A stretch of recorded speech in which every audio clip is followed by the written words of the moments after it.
this is what happened. This is why I kind of like to help people, but then when it turns into this cluster fudge of ongoing, well, listen to this, do this, check this out, and I like doing that. So this guy, I can't remember your name, dude. I think it's not Tom. That's somebody else. Could be Tom. I don't know. The guy that's sending me the tabs and all that. So the one thing you sent me the other day, where you press it and it actually plays a song and it shows you the notes and the chords and all that. But it does it along, you can slow it down or speed it up, but I hate doing that. So I just hit play and listen to it. And you can actually find 3 of my songs on there from my band Fatal Attraction. Tonight, the 3 videos we put out. Nothing from Trick or Treat, which I'm surprised because we've had that live album out for a couple of since end of 2021, but still not on there. But tonight and not all your blood. Tonight, Dead on Arrival and You Got the Bleed are on there. That thing where you type it in and then it pops up and then you hit and then it just goes along and shows you the notes and the chords and everything. It's a cool little thing. It's all AI, by the way, just so you know. And so this Randy, Quiet Riot, the Randy Rhoads years that was put out, that CD that was put out a while ago, if you listen to it and you're going, his guitar sounds pretty good. You know what they did? They took, so that was recorded with like a 16-track board, I think. Yes, because it was either that or whatever the whiskey had, and they set something else up just to get a live thing, because they were gonna, they were doing everything to try to get Quiet Riot out there. So they were gonna put out a live album, which never happened, but eventually it did, kind of, with that Randy Rhoads years. So what they did is they ran the guitar track out and through a Marshall, and then mic'd the Marshall, so it would sound more like he was playing through a Marshall than just his regular Ampeg, PA system bass cabinet rig. So that's why it kind of sounds a little better, a little warmer, supposedly. But that's true. That's true. So Quiet Riot, the Randy Rhoads years, all the guitar tracks are run through a Marshall amp to make it sound more like, the Blizzard or whatever. More Blizzard Randy than anything else.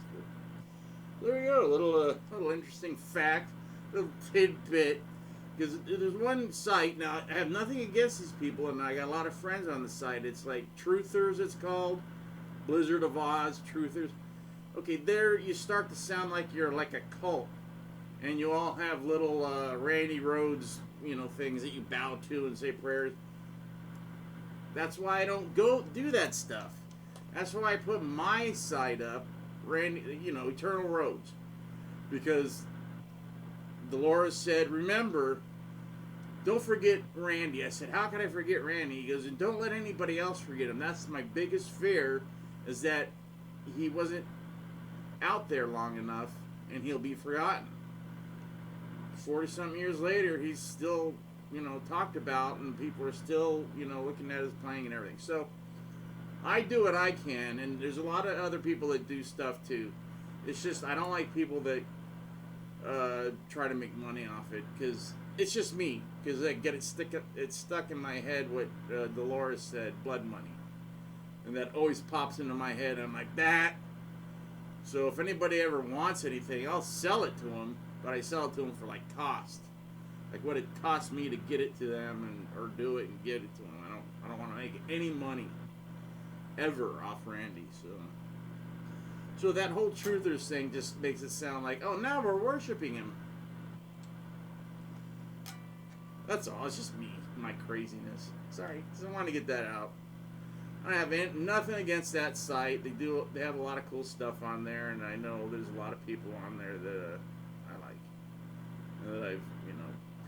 communicated with.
Okay, so that was a really bad. So I haven't sat down and learned it. I just watched that thing once while I was on the throne of knowledge. And I'm like, wow, that's really interesting. And that was it. But I'm like, oh, that's how the other part goes. It's a da da da da da da da da da da da. And Kevin's just singing whatever. he throws in different, lines to different songs if you've never, caught that. He's just singing. Because he knows this is just leading up to Randy's spotlight solo, and that's what everybody was there to see. Everyone. Oh, and there's another thing that has gone around the internet for years. Like, I saw Eddie Van Halen go into a record store and buy Diary of a Madman. And they're like, no, why would he do that? No, he wouldn't do it. He did it. And the only reason I know he did is because he went to Turning Point, and that's a little teeny, like, head shop record store, and they had a ton of bootlegs, and they had a ton of Van Halen bootlegs. You need to go in and see what Van Halen bootleg. He didn't care. He thought it was cool. Just like Randy. When Randy came back, not the first time, but like in 81, and I said, dude, check these bootlegs out I've got. And, one is the Chelmsford bootleg. I think it's Chelmsford, that's how you say it. They were all from, the UK, but I'm like, dude, bootlegs of you and Ozzy. He's like, no way. And I'm like, yeah.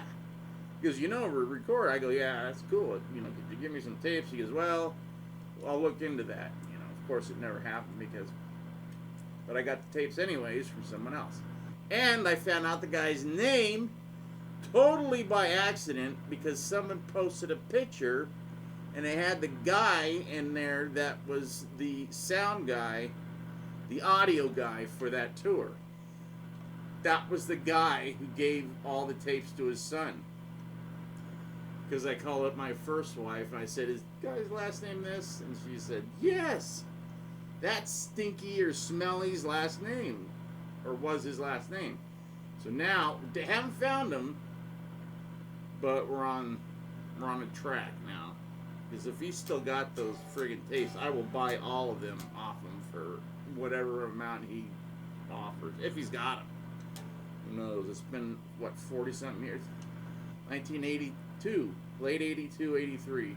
Late 82, and then 83 was when last time I saw that kid and was getting those soundboard recordings. And then he had 12 VHS copies of the Diary tour. And I had, the ones I got were Chicago, Chicago, and then Kalamazoo, and another one I can't remember. I don't think it's El Paso, but there's 3 I have that I had transferred from VHS to VHS, which cost a ton of money to get it done right.